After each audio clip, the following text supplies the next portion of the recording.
Shalom, salam sejahtera bagi kita sekalian. Jumpa lagi kita dalam gerakan membaca Alkitab di hari ini. Karena itu mari kita bersama-sama membaca firman Tuhan. Dan sebelumnya itu mari kita berdoa. Bersyukur kami kepada-Mu ya Tuhan, untuk segala pemeliharaan yang telah Tuhan limpahkan kepada kami. Saat ini hendaklah kami akan membaca firman-Mu. Kami bermohon hikmat dan tuntunan Tuhan, agar kami dapat membaca firman-Mu bersama, sehingga kami dapat mengerti, kami dapat pahami, dan itulah pula yang akan terus kami lakukan dalam kehidupan kami. Dan oleh karena itu ya Tuhan, berfirman-Lah, karena kami sudah siap untuk mendengarkannya. Amin. Saudara-saudara, di hari yang ke-333 saat ini, mari kita membaca dalam 1 Korintus 12 sampai 1 Korintus 14. Sekarang tentang karunia-karunia roh, aku mau, saudara-saudara, supaya kamu mengetahui kebenarannya. Kamu tahu bahwa pada waktu kamu masih belum mengenal Allah, kamu tanpa berpikir ditarik kepada berhala-berhala yang bisu. Karena itu aku mau meyakinkan kamu bahwa tidak ada seorang pun yang berkata-kata oleh roh Allah dapat berkata, terkutuklah Yesus, dan tidak ada seorang pun yang dapat mengaku Yesus adalah Tuhan selain oleh Roh Kudus. Ada rupa-rupa karunia tetapi satu roh, dan ada rupa-rupa pelayanan tetapi satu Tuhan, dan ada berbagai-bagai perbuatan ajaib, tetapi Allah adalah satu yang mengerjakan semuanya dalam semua orang. Tetapi kepada tiap-tiap orang dikaruniakan penyataan roh untuk kepentingan bersama. Sebab kepada yang seorang roh memberikan karunia untuk berkata-kata dengan hikmat, dan kepada yang lain roh yang sama memberikan karunia berkata-kata dengan pengetahuan. Kepada yang seorang roh yang sama memberikan iman, dan kepada yang lain ia memberikan karunia untuk menyembuhkan. Kepada yang seorang roh memberikan kuasa untuk mengadakan mujizat, dan kepada yang lain ia memberikan karunia untuk bernubuat, dan kepada yang lain lagi ia memberikan karunia untuk membedakan bermacam-macam roh. Kepada yang seorang ia memberikan karunia untuk berkata-kata dengan bahasa roh, dan kepada yang lain ia memberikan karunia untuk menafsirkan bahasa roh itu. Tetapi semuanya ini dikerjakan oleh roh yang satu dan yang sama, yang memberikan karunia kepada tiap-tiap orang secara khusus seperti yang dikehendakinya. Karena sama seperti tubuh itu satu, dan anggota-anggotanya banyak, dan segala anggota itu sekalipun banyak, merupakan satu tubuh, demikian pula Kristus. Sebab dalam satu roh kita semua, baik orang Yahudi maupun orang Yunani, baik budak maupun orang merdeka, telah dibaptis menjadi satu tubuh, dan kita semua diberi minum dari satu roh. Karena tubuh juga tidak terdiri dari satu anggota, tetapi atas banyak anggota.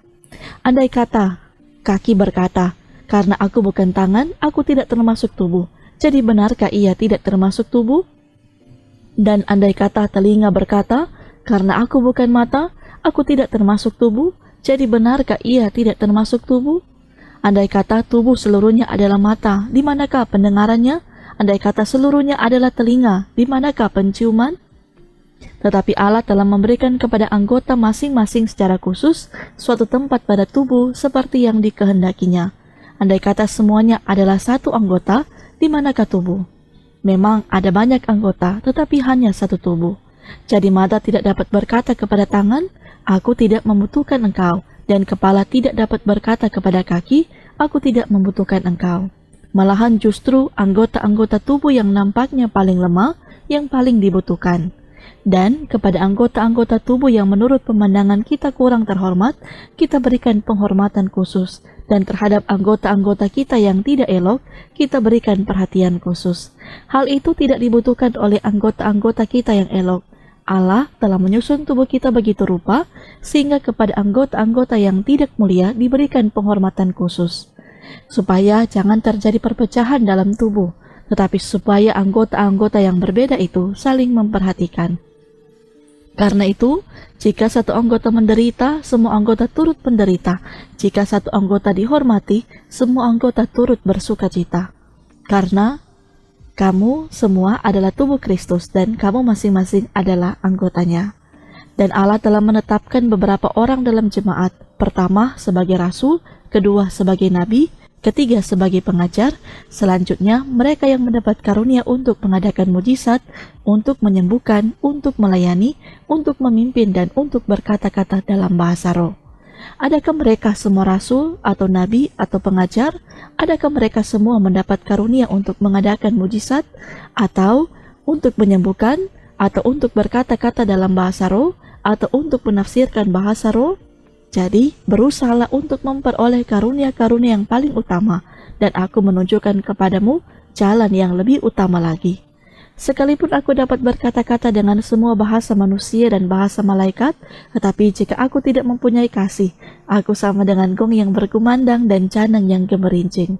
Sekalipun aku mempunyai karunia untuk bernubuat, dan aku mengetahui segala rahasia, dan memiliki seluruh pengetahuan, dan sekalipun aku memiliki iman yang sempurna untuk memindahkan gunung, tetapi jika aku tidak mempunyai kasih, aku sama sekali tidak berguna. Dan sekalipun aku membagi-bagikan segala sesuatu yang ada padaku, bahkan menyerahkan tubuhku untuk dibakar, tetapi jika aku tidak mempunyai kasih, sedikit pun tidak ada faedahnya bagiku. Kasih itu sabar, kasih itu murah hati, ia tidak cemburu, ia tidak memegahkan diri dan tidak sombong. Ia tidak melakukan yang tidak sopan dan tidak mencari keuntungan diri sendiri. Ia tidak pemarah dan tidak menyimpan kesalahan orang lain. Ia tidak bersuka cita karena ketidakadilan, tetapi ia bersuka cita karena kebenaran. Ia menutupi segala sesuatu, percaya segala sesuatu, mengharapkan segala sesuatu, sabar menanggung segala sesuatu. Kasih tidak berkesudahan, nubuat akan berakhir. Bahasa roh akan berhenti, pengetahuan akan lenyap. Sebab pengetahuan kita tidak lengkap dan nubuat kita tidak sempurna. Tetapi jika yang sempurna tiba, maka yang tidak sempurna itu akan lenyap. Ketika aku kanak-kanak, aku berkata-kata seperti kanak-kanak. Aku merasa seperti kanak-kanak. Aku berpikir seperti kanak-kanak. Sekarang, sesudah aku menjadi dewasa, aku meninggalkan sifat kanak-kanak itu. Karena sekarang kita melihat dalam cermin suatu gambaran yang samar-samar, tetapi nanti kita akan melihat muka dengan muka. Sekarang aku hanya mengenal dengan tidak sempurna, tetapi nanti aku akan mengenal dengan sempurna seperti aku sendiri dikenal.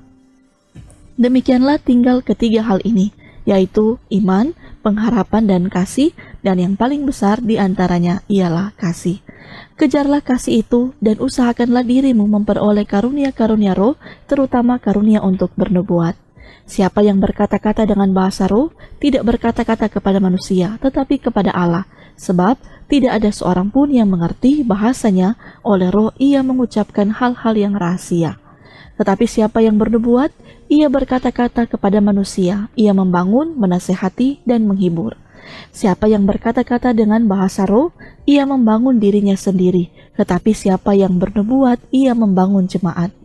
Aku suka supaya kamu semua berkata-kata dengan bahasa roh, tetapi lebih daripada itu, supaya kamu bernubuat, sebab orang yang bernubuat lebih berharga daripada orang yang berkata-kata dengan bahasa roh, kecuali kalau orang itu juga menafsirkannya, sehingga jemaat dapat dibangun. Jadi, saudara-saudara, jika aku datang kepadamu dan berkata-kata dengan bahasa roh, apakah gunanya itu bagimu? Jika aku tidak menyampaikan kepadamu penyataan Allah atau pengetahuan atau nubuat atau pengajaran? Sama halnya dengan alat-alat yang tidak berjiwa, tetapi yang berbunyi, seperti seruling dan kecapi. Bagaimanakah orang dapat mengetahui lagu apakah yang dimainkan seruling atau kecapi, kalau keduanya tidak mengeluarkan bunyi yang berbeda? Atau, jika nafiri tidak mengeluarkan bunyi yang terang, siapakah yang menyiapkan diri untuk berperang? Demikianlah juga kamu yang berkata-kata dengan bahasa roh. Jika kamu tidak mempergunakan kata-kata yang jelas, bagaimanakah orang dapat mengerti apa yang kamu katakan? Kata-katamu sia-sia saja kamu ucapkan di udara. Ada banyak, entah berapa banyak, macam bahasa di dunia. Sekalipun demikian, tidak ada satupun di antaranya yang mempunyai bunyi yang tidak berarti. Tetapi jika aku tidak mengetahui arti bahasa itu, aku menjadi orang asing bagi dia yang mempergunakannya dan dia orang asing bagiku. Demikian pula dengan kamu. Kamu memang berusaha untuk memperoleh karunia-karunia roh. Tetapi lebih daripada itu, hendaklah kamu berusaha mempergunakannya untuk membangun jemaat. Karena itu, siapa yang berkata-kata dengan bahasa roh, ia harus berdoa, supaya kepadanya diberikan juga karunia untuk menafsirkannya. Sebab, jika aku berdoa dengan bahasa roh, maka rohkulah yang berdoa, tetapi akal budiku tidak turut berdoa. Jadi, apakah yang harus kubuat? Aku akan berdoa dengan rohku, tetapi aku akan berdoa juga dengan akal budiku. Aku akan menyanyi dan memuji dengan rohku, tetapi aku akan menyanyi dan memuji juga dengan akal budiku. Sebab, jika engkau mengucap syukur dengan rohmu saja, bagaimanakah orang biasa yang hadir sebagai pendengar dapat mengatakan amin atas pengucapan syukurmu? Bukankah ia tidak tahu apa yang engkau katakan? Sebab sekalipun pengucapan syukurmu itu sangat baik, tetapi orang lain tidak dibangun olehnya. Aku mengucap syukur kepada Allah bahwa aku berkata-kata dengan bahasa roh lebih daripada kamu semua. Tetapi dalam pertemuan jemaat, aku lebih suka mengucapkan 5 kata yang dapat dimengerti untuk mengajar orang lain juga daripada beribu-ribu kata dengan bahasa roh. Saudara-saudara, janganlah sama seperti anak-anak dalam pemikiranmu. Jadilah anak-anak dalam kejahatan, tetapi orang dewasa dalam pemikiranmu. Dalam hukum Taurat ada tertulis, oleh orang-orang yang mempunyai bahasa lain dan oleh mulut orang-orang asing, aku akan berbicara kepada bangsa ini. Namun demikian mereka tidak akan mendengarkan aku, firman Tuhan. Karena itu karunia bahasa roh adalah tanda, bukan untuk orang yang beriman, tetapi untuk orang yang tidak beriman. Sedangkan karunia untuk bernubuat adalah tanda, bukan untuk orang yang tidak beriman, tetapi untuk orang yang beriman. Jadi, kalau seluruh jemaat berkumpul bersama-sama dan tiap-tiap orang berkata-kata dengan bahasa roh, lalu masuklah orang-orang luar atau orang-orang yang tidak beriman, tidakkah akan mereka katakan bahwa kamu gila? Tetapi kalau semua bernubuat, lalu masuk orang yang tidak beriman atau orang baru, ia akan diyakinkan oleh semua dan diselidiki oleh semua. Segala rahasia yang terkandung di dalam hatinya akan menjadi nyata, sehingga ia akan sujud menyembah Allah dan mengaku, sungguh, Allah ada di tengah-tengah kamu. Jadi, bagaimana sekarang saudara-saudara?